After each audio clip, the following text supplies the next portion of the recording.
mayambu ahan namaktada ikok non na taram lokchari hoji muktabirasi akona pujarak porida Leplakho Emangsida 13 suba tangka ngasigi 13 suba tangka asidana warisina kadi kamdoriba payam punamagna warisitaraga mukhamanarasi hojik tabirasi Leplakho Emangsida 13 suba tangka nanawbigi phone oblekiba karimata paw phanaba phangkidabadagi Romi thamo sona kable nanawbi nang lotpi yaroi nangi phone su ob thamba yaroi ngasai da natra nangi dama kari leramgi haduna aingonda wa kayam harambada aduga karigino nangna phone ob thamliba aigi phamdagi nang lotki khaliba hayeng kharanganna inega aiga nangi nakta lakani nahak karimata tawdabo ramuko khudong tiba waba habado karimata taramgano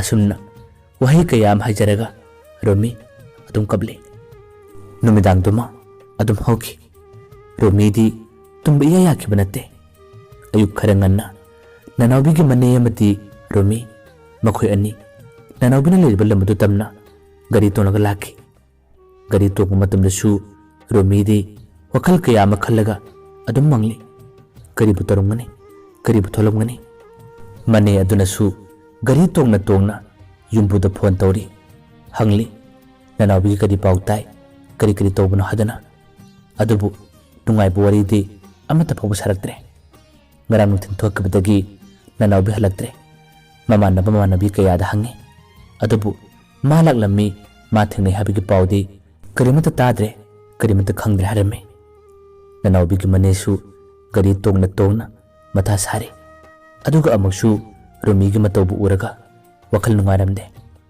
asumna makhona gari tonaga lakpada punga makhare hena changi nanawbina leriba lamdu yobada kona thangna nanawbina leriba lamdu yore lamdu yobadagi makhogi yumbu aduga wari kayama sanaki Romina su aduga maga manena su wa kayama hangi ningba kaiba thawai chapigi wari natana kisum tadre Romidi mimang tumang khangdre mana leriba yumadudasu Romi adum kabe aduga mahaki machindagisu lona murmurum sole kaino aigaleba siba karino asumna sum toriba sibo nanawbi karigino nangni phamdugi lotliba sibo akhoi ani phone da wari sanabadadi nangna aibu ngasi lao hairapane aduga aina nangi nakta lalba kandana karigi nang iphamdugi lotlibana nahak amuka thoro nanawbi asumna nanawbigi mingma kawjaraga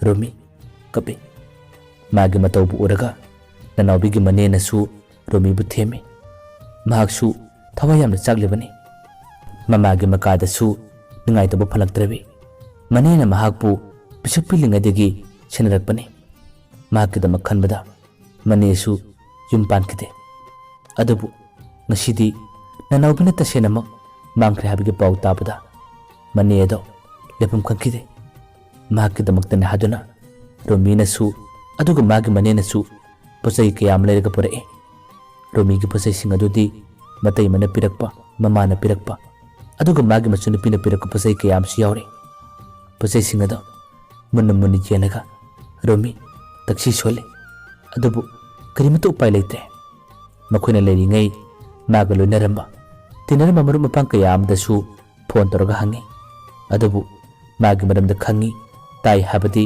karimata harakide chingnaba nungaitaba kharadi phawe adubu chingnai hadunasu karamna miba maran sigani minna khongna ubusu natte makhona leiringai nanawbigi mapanasu phone torake mahaksu wari khudamuk tarabane mapa adusu lepam khangma natte makhoi myam sanlaga numitugi matung tha makhai makhare henna handakti asengmagi oina nanawbi mangkhre haduna khabarda hapki pawda kayam hapki adubu magi maramda paw takiba khangkibadi karimata leikidre asumna matam kya hauki matam kya loiki Romigi yumgi misingna nanawbi tasengna phangdabadagi masana pagi nungaitaba wabasing asibu kognaba yamna kana theme adubu magi pusi asidi nanawbina magi damak sembirakpane honabirakpane aduna mahak leitrabadi aidi yum paloi aigi punsi asisu asum hingani haduna Romi mama khoi mayam khoina phanakan hairabasu nupi thiyu habiya kide nanawbigi mane amadi mahak mapabungnasu Romi gi oiriba mong mato kaya se khangi makhoi su ningba yamna kairibani thawai jaglibani makhoi su khale nanawbi amadi Romi gi lebak ase yama toli dago adubu kari upai le makhoi gi lebakta asuma tho otam kibagini nanawbi ni yumda lakidaba magi maramda pau takidaba sahi aniram pharakpadagidi makhoi nasu Romi bu themi atop nupi ama thiro lohonglo adubu makhoi myamna phanakana hairabasu Romi yaba kobale kide magi mamanaba tombi amadi thoibanasu Romi da phanakan hajarame adu phawpadasu Romi yakidrabane kona thangdadi yumni misingna wa kya kan hairakpa amadi nupi thidaba yada haduna tuna taksilapa kaya ama tawbadagi Romi yumda leira haduna yama sharame tan chana mahakka thaba adusu ukhulda taki badagi Romi thapum phamda adum leikrame yumda law haibasu sunya yakide matam kuire mana thabak chakhibadagi yumda lakidaba yumgi miyoi kaya amasu magi manaka salloi hairoi adubu Romi di yaba kobulekide yumni sutok thurakide nanawbi leitrabadi aigi pusise punamba arembani mabu ningsingba magi wakal khanjabasina aigi hanaki mapoksimadi adum losilagi habigi wakhanda Romi sungla lakide asumna nanawbi amadi mahaki ningba kaina lamnakiba thamoi anigi wari mahaki mamanaba tombi amadi thoibana ningsing wari sarambada loire numidangi matamsu phanama thengilame thoibana hangi ado nanawbi gi paudi ngasi phawba krimita takidre ko tombi na makume takidre matamse phanama thengle akhoi anisu mamangi wari kayama ningsing wari kayam lenabasina matamse ayoramle sanglasira thoibana kume sanglasi akhoi miyobi gi pusise tasena ngaktra phagani khalamba kayamana phattaba oikiba aduga phalaroi khalamba kayamana afaba oikiba nupi hab nupise makhoina ngambasu tasena ngamiko ngausinaraba oktre haraba nupa phawba makhoina bu kan honabiraba makhoina bu phajana thembirabadi nupado afaba ohenba ngami nanawbi amadi Romina punma sakhine Romi gi matawase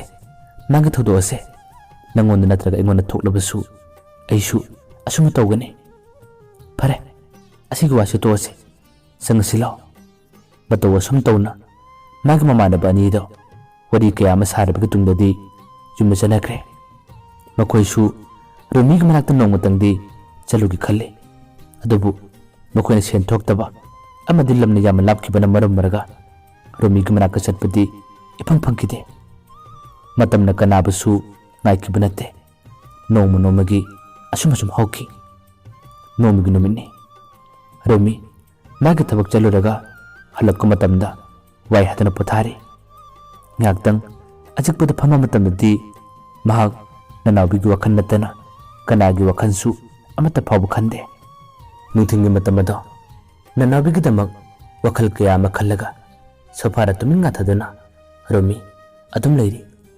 ngaktangi tungda mana leiriba quarter adugi thangnabada family amasule wari sanaba loinaba yam nungai babuksu yamna phai makhoi gi macha nupi sahi taraga manga da ngairibi nupi macha amana matam ayamada Romi gi thabak ingkhang kayama mateng pangi thaba halakko matam da su haimahi semduna adum pusilai Romi na sumabu yamunu tawi numit achisu hananga samane Romi na sofa da ngatharaga phamlingai nupi macha aduna haimahi purga chalai kaka haimahi thakse asum haraga pirame Romi su haimahi da losille aduga tamna thai nupi macha aduna Romi gi manaka tamna taraga asum harame kaka handak thagi nena chefang ma pirame kaka ba tha kudingi chefang pabra Romina khummi.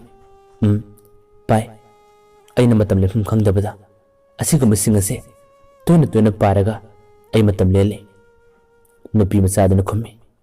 Oh, sefong pabase. Nungay pagkaka. Romina khummi. Nungay. Ano ba kaya masu khang mangame. Nupi masadana khummi.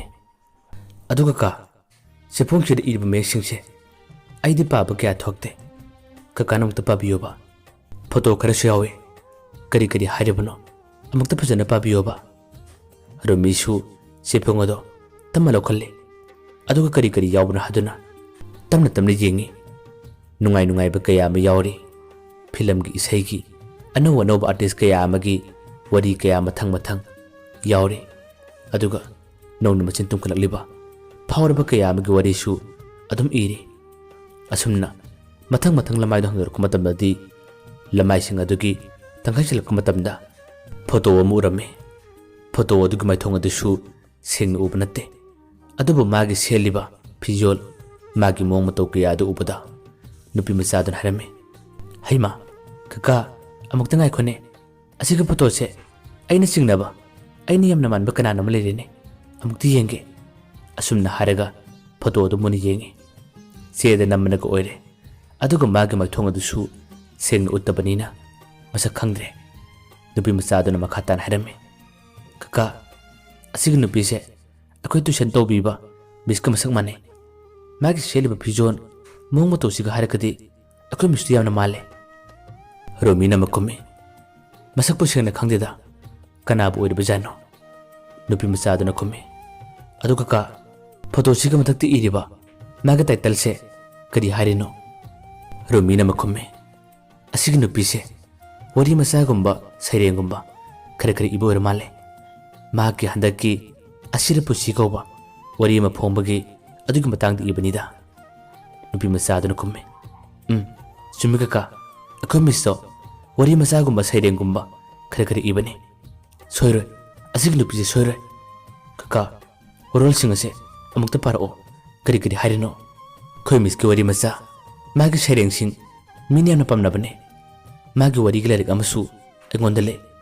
Aidi paba thoktabanina adum thame. Kaka matiyamta parao yam taninge. Akhoi mise yam nuksija ningo. Marai baksu yam thibane. Kaka se amukta parao ba.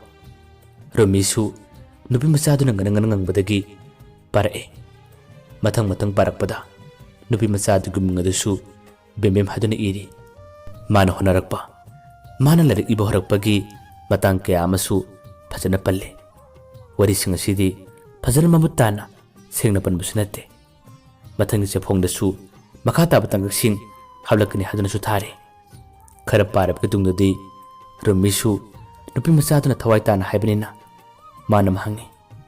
Nukoi mise kari tawgeba. Nangna marai bakti hariduna karigino. Nupi masaduna kume. Khoi misto makhong nami yadabane. Satpa matamdasu sesugi matinga satpane. Kaka masakti khupaza amane. Akhoina tuition tawbada mana ka para takpase phajana gyan tai. Mana haibu hai khutimak taningi. Kana ba apabu hai kaya amasu adum hai. Khangdi kaka akhoi miski gyan taba matawse aidi yamna pamje aidi yamna ngawje. Romina makume. Nahaksu kana hono. Apaba haibasidi tamgadabane. Apabada mataw tambada kasum ikaninga leite. Akhoina mahi tamlibase khudimak singa sibu tamnabane. Oja hairibase akhoida mahi masing takpibada natana makhoida cheliba apaba magun singa dusu akhoina mataw tamgadabane. Nupi masadun harame. Aduga ka akhoi misna pirakpa larikto nang paningbra. Aidi paba thoktabanina padeba. Kakadi matam ayamada asiguma singsi pabanina kakada pahaninge. Ay larura. Romina kume. Loro aisu parag yenge. Kiyam nungay borino. Nupi masado yamutuna saki. Aduga magi kada tamliba. Misna pirakpa larik ado puruga lae. Larik ado hajikti Romina parame. Larik adugi ahan balamay adubu he handokpagadi makhoigi mamanabi madi manga amaga mis adu kami na photo ama yarame.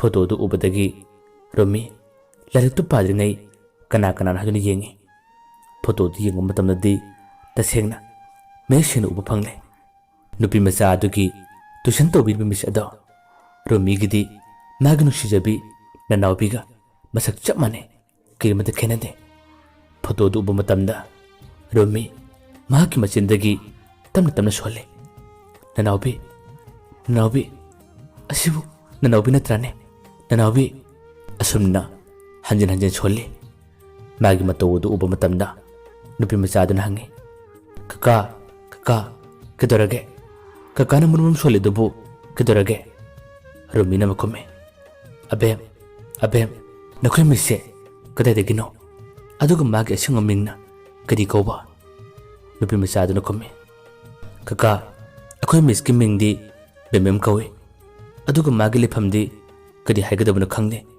ꯑꯩꯈꯣꯏꯅ tuition ꯆꯠꯄꯗ ꯕꯦꯟꯅ ꯆꯠꯄꯅꯤ minute 10-30 ꯆꯪꯉꯤ ꯔꯣꯃꯤꯅ ꯍꯪꯉꯤ ꯑꯗꯣ ꯅꯪ ꯍꯌꯦꯡ tuition ꯆꯠꯀꯗ꯭ꯔꯥ ꯅꯨꯄꯤ ꯃꯆꯥꯗꯨꯅ ꯈꯨꯝꯃꯤ ꯆꯠꯀꯅꯤꯌꯦ ꯔꯣꯃꯤꯅ ꯍꯥꯏꯔꯝꯃꯤ ꯅꯪꯅ ꯍꯌꯦꯡ ꯀꯔꯤꯒꯨꯝꯕ ꯇꯨꯏꯁꯟ ꯆꯠꯂꯕꯗꯤ ꯅꯈꯣꯏ ꯃꯤꯁꯇ ꯍꯪꯉꯣ ꯃꯥꯒꯤ ꯑꯁꯦꯡꯕ ꯃꯤꯡꯗꯣ ꯀꯔꯤ ꯀꯧꯕꯅꯣ ꯍꯥꯏꯅ ꯅꯨꯄꯤ ꯃꯆꯥꯗꯨꯅ ꯈꯨꯝꯃꯤ ꯍꯣꯏ ꯍꯪꯒꯦ ꯑꯗꯨ ꯀꯀꯥ ꯀꯔꯤꯒꯤꯅꯣꯕ ꯀꯀꯥꯅ ꯍꯪꯉꯣ ꯍꯥꯏꯔꯤꯁꯤꯕꯣ ꯔꯣꯃꯤꯅ ꯈꯨꯝꯃꯤ ꯍꯪꯉꯣ ꯃꯍꯥꯛꯁꯦ ꯑꯩꯅ ꯌꯥꯝꯅ ꯆꯤꯡꯅꯕ ꯑꯩꯅ ꯃꯥꯜꯂꯦ ꯍꯥꯏꯅ ꯈꯟꯖꯕ ꯅꯨꯄꯤ ꯑꯃ ꯂꯩ ꯑꯗꯨꯒꯤꯅꯤ ꯑꯁ ꯑꯩꯒꯤ ꯋꯥꯈꯜꯁꯦ ꯀꯩꯅꯣꯝꯃ ꯇꯧꯔꯦ ꯁꯣꯏꯔꯣꯏ ꯃꯍꯥꯛ ꯁꯣꯏꯗꯅꯃꯛꯀꯤ ꯅꯅꯥꯎꯕꯤ ꯑꯣꯏꯒꯅꯤ ꯐꯣꯇꯣꯁꯤꯗ ꯌꯥꯎꯔꯤꯕ ꯃꯥꯒꯤ ꯁꯛꯇꯝ ꯃꯥꯒꯤ ꯁꯣꯡꯁꯤꯗ ꯆꯞ ꯃꯥꯟꯅꯩ ꯁꯣꯏꯗꯅꯃꯛꯀꯤ ꯑꯣꯏꯒꯅꯤ ꯅꯅꯥꯎꯕꯤ ꯀꯔꯤꯒꯤꯅꯣ ꯑꯁꯨꯛꯀꯤꯕ ꯃꯇꯝ ꯑꯁꯦ ꯅꯪꯅ ꯁꯨꯝꯅ ꯂꯣꯠꯂꯤꯕ ꯀꯔꯤꯒꯤ ꯂꯣꯠꯂꯤꯕꯅꯣ ꯅꯅꯥꯎꯕꯤ ꯑꯁꯨꯝꯅ ꯃꯆꯤꯟꯗꯒꯤ ꯆꯨꯔꯣꯟ ꯀꯌꯥ ꯑꯃ ꯂꯣꯜꯂꯒ ꯔꯣꯃꯤ ꯀꯞꯄ ꯍꯧꯔꯛꯏ ꯅꯨꯄꯤ ꯃꯆꯥꯗꯨꯗꯤ ꯀꯔꯤꯅꯣ ꯍꯥꯏꯕ ꯒ꯭ꯌꯥꯟ ꯇꯥꯗꯕꯅ ꯔꯣꯃꯤꯒꯤ ꯃꯇꯧ ꯑꯗꯨꯕꯨ ꯌꯥꯝꯅ ꯉꯛꯅ ꯌꯦꯡꯂꯤ ꯉꯥꯏꯍꯥꯛꯇꯪꯒꯤ ꯇꯨꯡꯗꯗꯤ ꯅꯨꯄꯤ ꯃꯆꯥꯗꯣ ꯇꯨꯃꯤꯟꯅ ꯊꯣꯛꯈꯤ ꯔꯣꯃꯤꯗꯤ ꯍꯔꯥꯎꯕꯣꯏ ꯅꯨꯡꯉꯥꯏꯕꯣꯏ ꯅꯅꯥꯎꯕꯤꯒꯤ ꯐꯣꯇꯣ ꯑꯗꯨꯕꯨ ꯑꯃꯨꯛꯁꯨ ꯌꯦꯡꯉꯤ ꯑꯗꯨꯒ ꯃꯥꯅ ꯏꯔꯤꯕ ꯂꯥꯏꯔꯤꯛ ꯑꯗꯨꯁꯨ ꯇꯞꯅ ꯄꯥꯕ ꯍꯧꯔꯛꯏ ꯀꯔꯤꯕꯨ ꯊꯣꯛꯀꯗꯧꯔꯤ ꯃꯌꯥꯝꯕꯨ ꯑꯔꯣꯏꯕꯗ ꯑꯃꯨꯛ ꯍꯟꯅ ꯈꯨꯔꯨꯝꯖꯔꯤ